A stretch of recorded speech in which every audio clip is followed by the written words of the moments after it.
I had a proud moment for me when I recently exited another business, and that put me in the 8-figure club in terms of cash received, meaning cash received for the businesses that I have sold, on top of all the growth and the profits from those businesses. So I can now officially say I've sold businesses for 8 figures in cash received. In our communities that grow physical products brands sell over $100 million a year.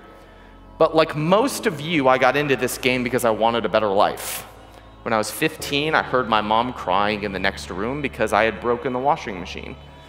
And this confused me because I worked at Dunkin' Donuts at the time. I made minimum wage. I could take the tip jar that I got every night and pay a $50 repair for the washing machine. But I think my mom was just frustrated about another month where she had more month than she had money. So it was that moment for me that I said, my family will live a different life. And I don't know how I'm going to get there, but I'm going to commit now to doing whatever it took to being financially free. And a customer of mine gave me a copy of the book, Rich Dad, Poor Dad. How many of you have read Rich Dad, Poor Dad? And I learned in that book that 10% of people created 90% of the wealth. And I said, okay, well then I guess I'm just going to have to do whatever it takes to get into that 10% club. And that was the day that I decided that I was going to be financially free. And one more thing had to happen for me to really get there, though, and it was this. It was the day my daughter was born. And I was an entrepreneur for years before my daughter was born. But it was really when I found out that I was going to be a dad that there was this shift in me. And all of a sudden, this was more than just about me, and I had to build something bigger than myself, both professionally and personally. And that was the day that I absolutely committed to going all in on the business that already had results. I was opportunity seeking up until this point. I had no more time for opportunity seeking.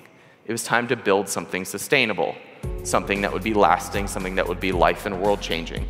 And I tell you this because there's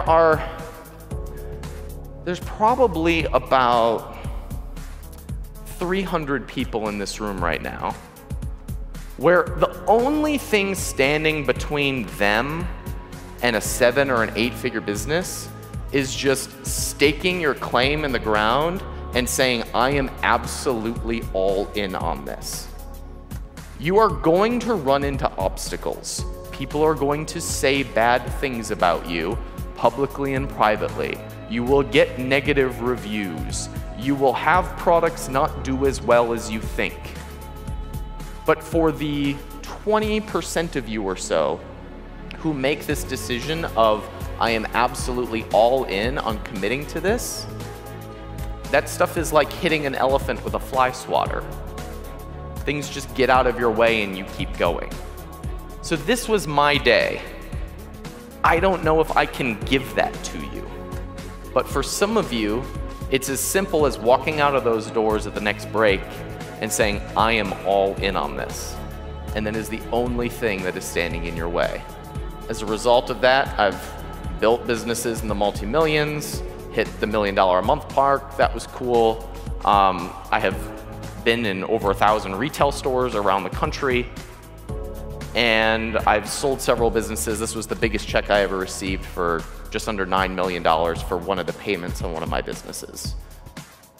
But most importantly, my mom will never worry ever again about a broken washing machine.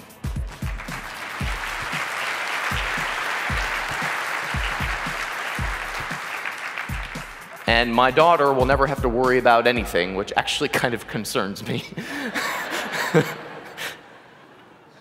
I know some of you aren't yet at the level where you can see an 8-figure business. But what I thought would be fun if I just gave you the roadmap for getting there.